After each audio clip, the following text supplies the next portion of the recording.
It's a lecture concerning the evolution of Australopithecines to Paranthropus. So what we have here is beginning about 4 million years ago. You see a group of small-brained hominins proliferating throughout Africa. And there are a number of taxonomic schemes that have been used to classify these creatures, although there's no consensus about their phylogenetic relationship. So we're going to adopt the following classification scheme or taxonomic scheme, which would be number one, the Australopithecines, and you could see they're labeled in abbreviation as AU, and you can see Anamensis, Afarensis, Africanus, Gari, and Sediba. And the genus name means southern ape, and it was first applied to Australopithecus africanus, a skull that was found in South Africa in the 1920s. These creatures were small bipeds with teeth, skull, and jaws adapted to a generalized diet. The second part of this scheme includes Paranthropus, which has 3 species, Ethiopius, Robustus, and Boise. The genus name means parallel to man and was coined by Robert Broom, who discovered the first specimens of Paranthropus robustus. These species were similar to the members of the genus Australopithecus from the neck down, but they have massive teeth and jaws adapted to heavy chewing through tough plant materials, and a skull that's modified to carry the enormous muscles necessary to power this chewing apparatus. The next scheme that we're looking at is Kenyanthropus, which includes only one species, Platyops, and the genus name means Kenyan man, and was given to a specimen found in northern Kenya. No one knows at this point much about these hominins, but they are distinguished by a uniquely flattened face and small teeth. Now, I'm going to add that the first generation or the first genus members of Homo probably coexisted with several other hominin species in East Africa, and they had very much larger brains and smaller teeth, but we'll get to them later. The sites at which these early hominin fossils have been found in Africa are very much located in one general area, but you could tell from the finds that there are many from South Africa as well as from East Africa or West Africa as well. Now, at this juncture, don't think that this is difficult to master, this long list of characters with these hard to remember names. Keep in mind that all of these species share some important characteristics. They were bipedal on the ground, but were probably also able to climb trees. Their brains were about the same size as the brains of modern apes. And they had smaller canines and incisors, but bigger premolars and molars with thicker enamel than chimpanzees. They were undoubtedly smaller than modern humans, and sexual dimorphism in body size was pronounced. These similarities have led many anthropologists to refer to all of these creatures as collectively as Australopiths. And this is a usage that I'm going to adopt. So there are splitters and lumpers, and those who want to split the group will divide them up into these various species. The lumpers say, you know what, they're basically all the same, except for Paranthropus that seems to have a unique structure, but that group dies out. So moving on, you can see the family tree. There is some connection to them, to each other, and here's the overall view of them as a group. The Australopiths. Specifically Anamensis.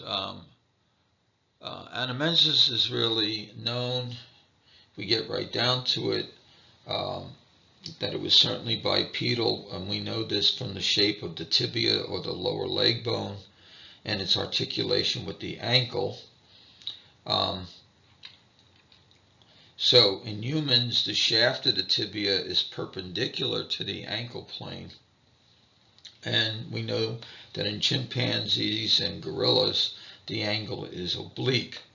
And the oblique angle provides more flexibility in ankle joint, allowing apes to bend their feet forward when they climb vertical tree trunks. Anamensis was much more like modern humans in that these features than anything like the ape. Anamensis also had a relatively long forearm and curved fingers, suggesting that it was a good tree climber, but it doesn't have the type of ankle that the apes have. We could also see that they have, for example, something that we'll see later on. They have ear holes that are small, shaped like ellipses. And the dental arcade is still U-shaped, as it was in Australopithecus ramidus. Although the canines are relatively small compared to the ape, they are larger than the canines of later Australopiths. Now, how are they best understood? Well, they were, you could see the pieces that were found here. You could see the U-shaped jaw. Okay, so wrapping up Anamensis before we move on to Afarensis. Anamensis and Afarensis are really of a single lineage, and so the best thing that we can take from Anamensis is that it is a precursor to Afarensis, to Lucy. Now Lucy, before Australopithecus ramidus, had held, was the unique position of being the full skeleton remains of the earliest hominin that we had in the 1970s going forward. Afarensis, or Lucy, is fully bipedal, and she is assigned to a group that are at sites in East Africa that date from 3.6 to 3 million years ago. As I note here, you can see that the skull size is still quite small.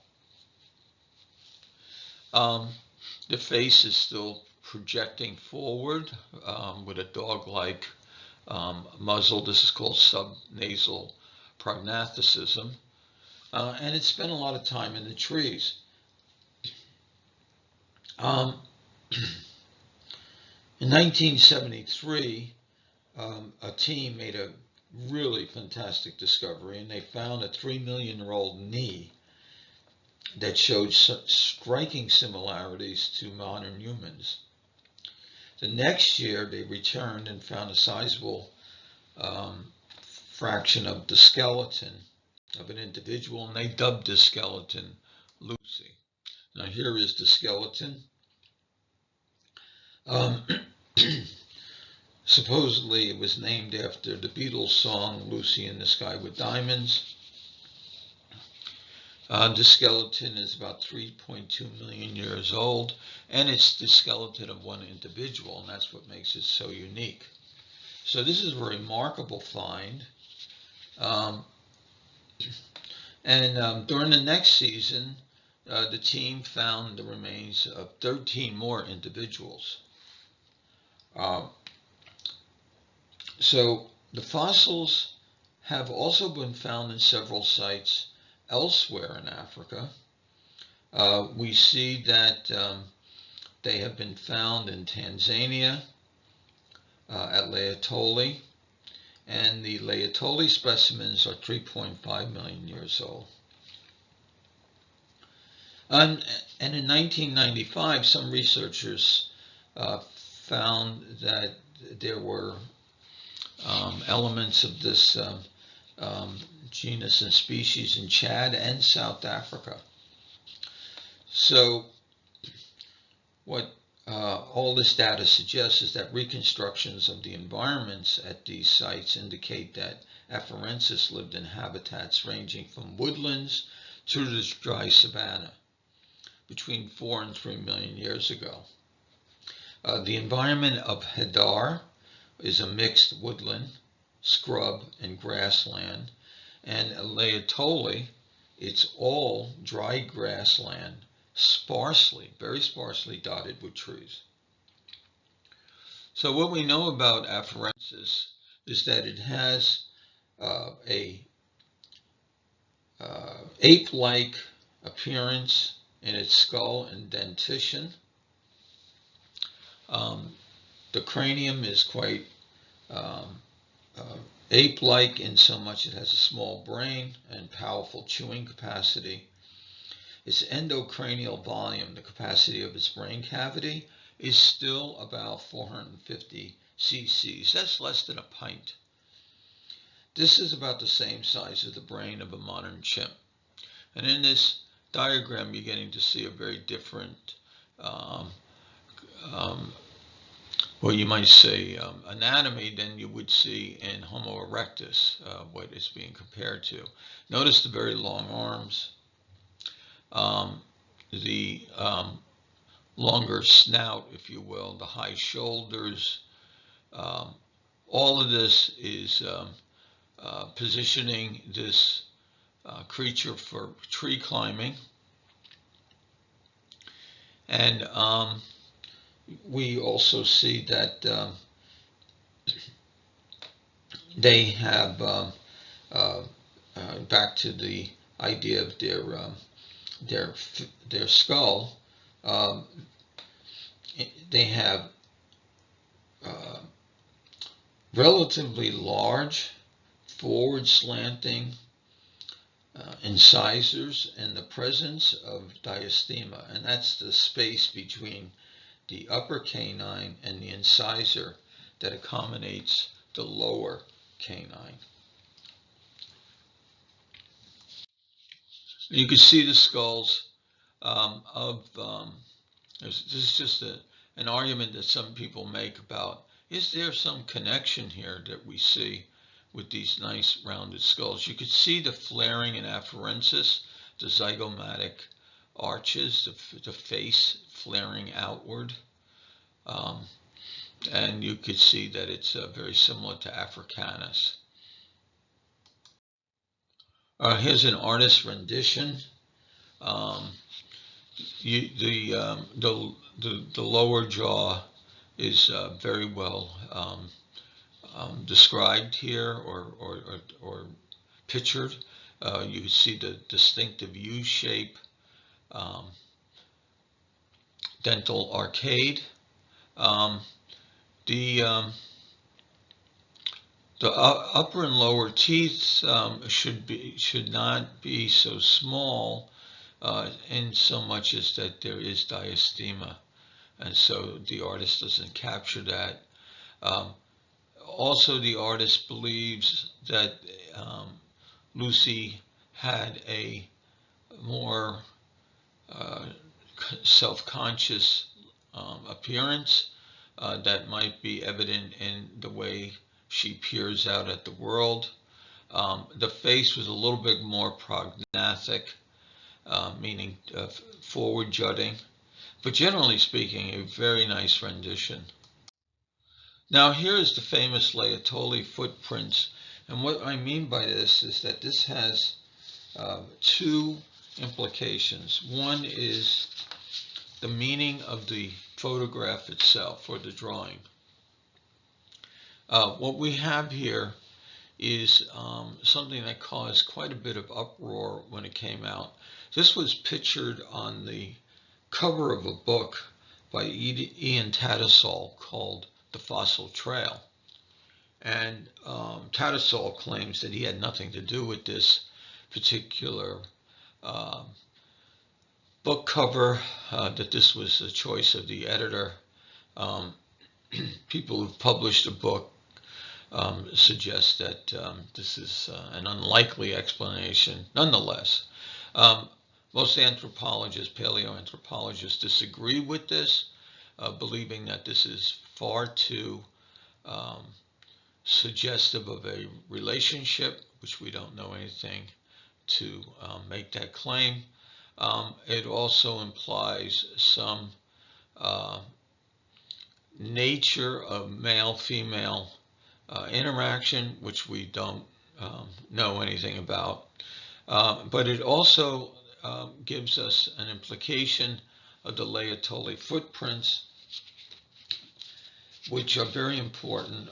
There was a volcano eruption, a volcanic eruption, and there was ash, and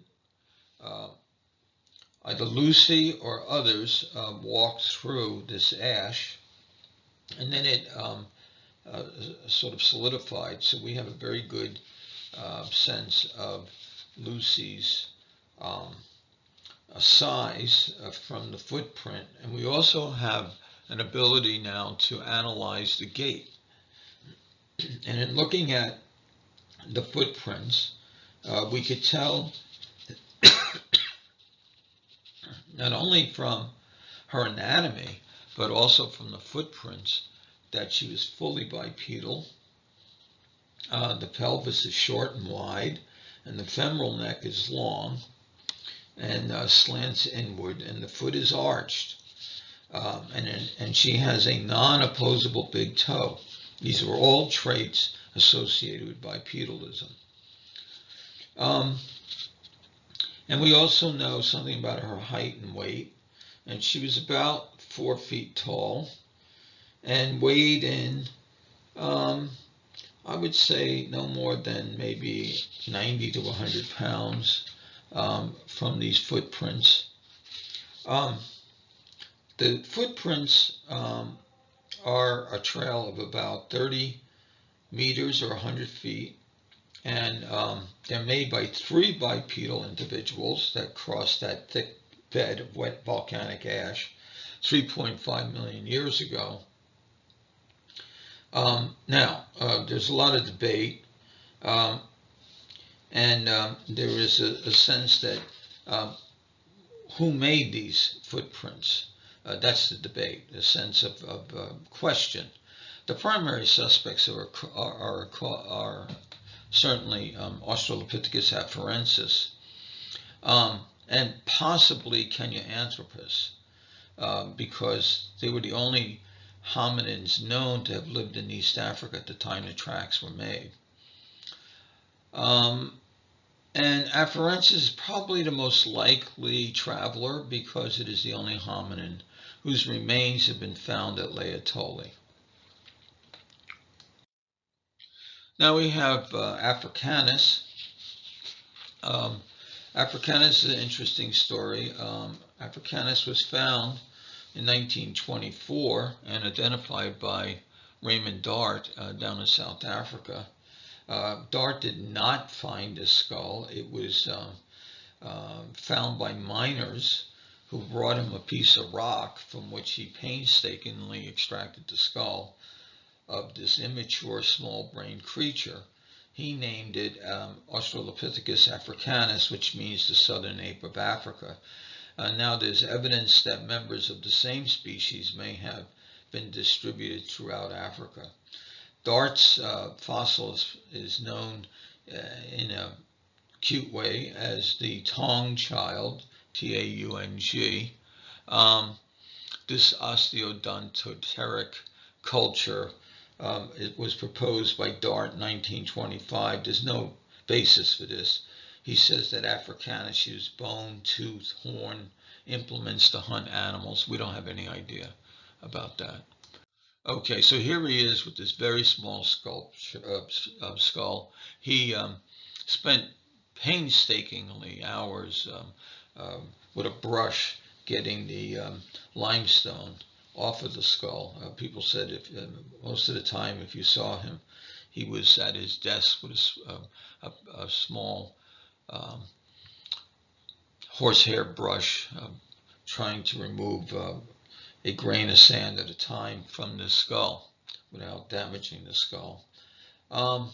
Now, Dart is a person who's best understood as being persistent. He fundamentally suggested that this skull was bipedal, and he made this conclusion based on the foramen magnum, which is the hole at the base of the skull. And he said it was more like that of modern humans than that of apes. And people for 30 years denied his assertion, but he stayed by his hypothesis, his conclusions, and they were, again, roundly rejected by members of the scientific community. And they basically told him to throw the skull away.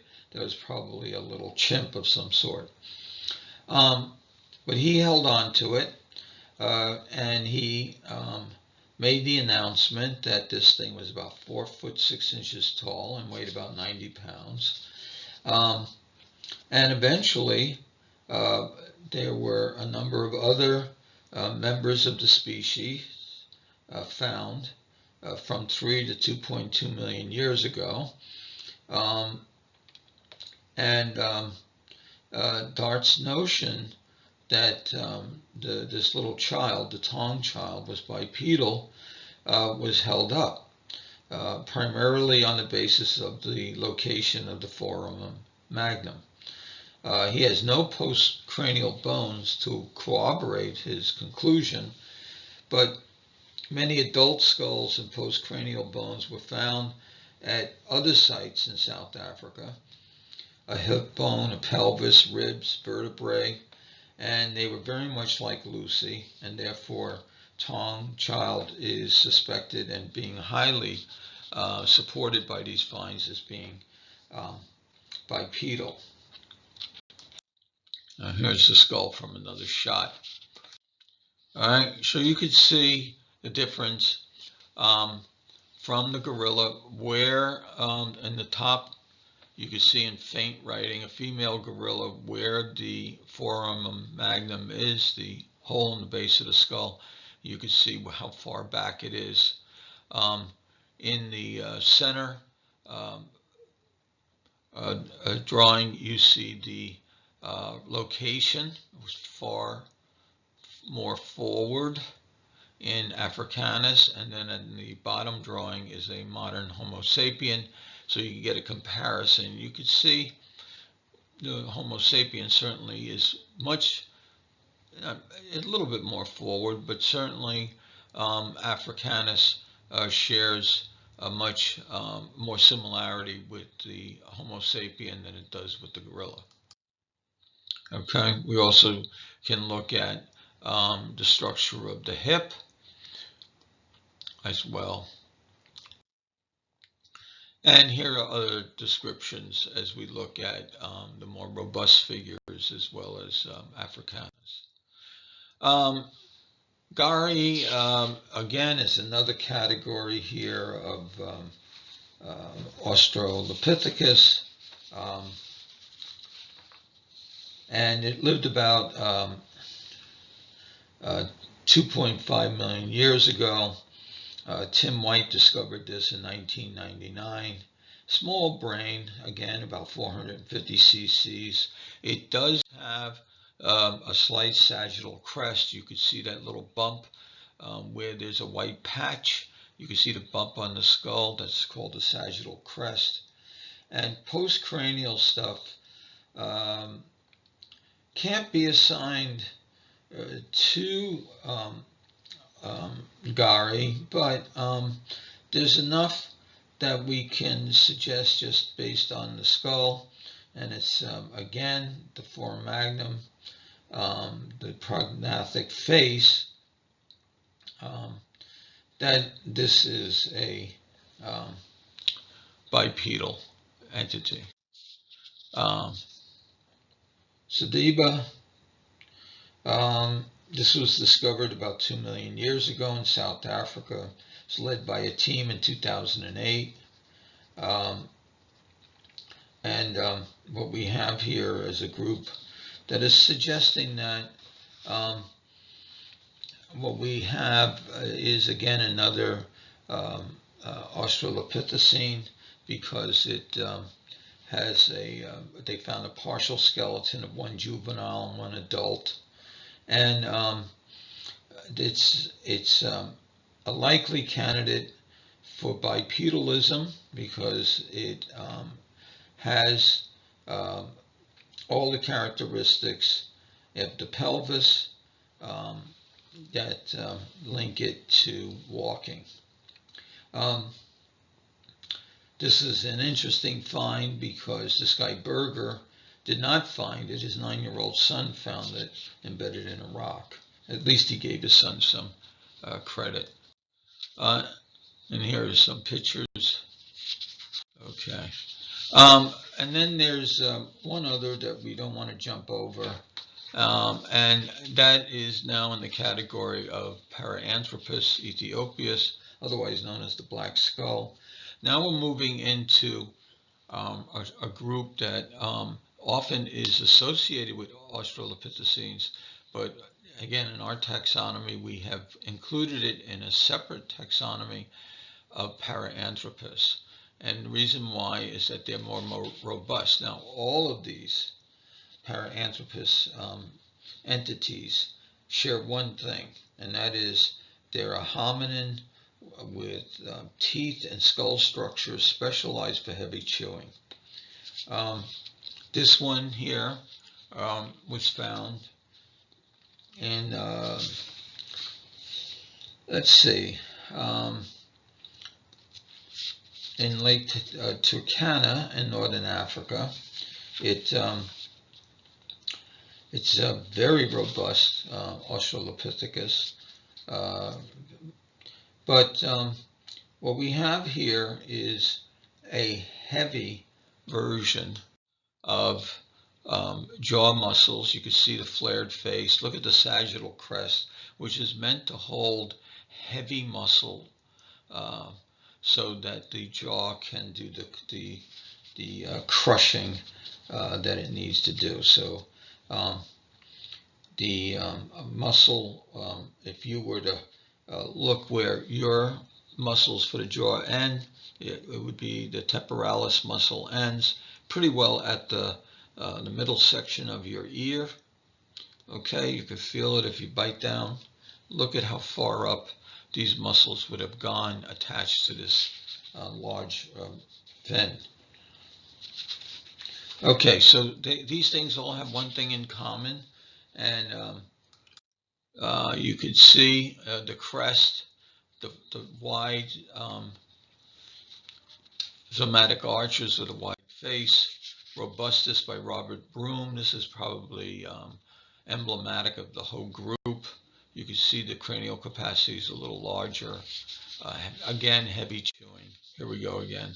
So this is the one that's most seen in the materials that we talk to when we say about robustus. Paranthropus robustus is people just come out with this one. And it's kind of, again, they all share the same features. Boise, it's the same thing. Mary Leakey tried to push it in 59 into its own category. Didn't really. She didn't have a good job convincing people. She wanted a nickname, Nutcracker Man, etc. Again, large jaw, large crest, big teeth, etc. And you can see 1 million to 2.2 million years ago. Okay, then we have Kenyanthropus, and what's relevant here is its location. You can see it way up in Kenya, and relatively flat face that they want to suggest makes it unique. Here is a rendition. You can see it being very different than the others that we have seen, so it sort of stays on the outside until people can figure it out. Okay, so here is the general discussion up to now, ending with Kenyanthropus. So if you're interested, this is a pretty obscure kind of video, but it will give you a little bit of discussion about all of these different Australopiths. I wouldn't go beyond 15 minutes of this argument about pelvis evolution, but I'll leave it to you.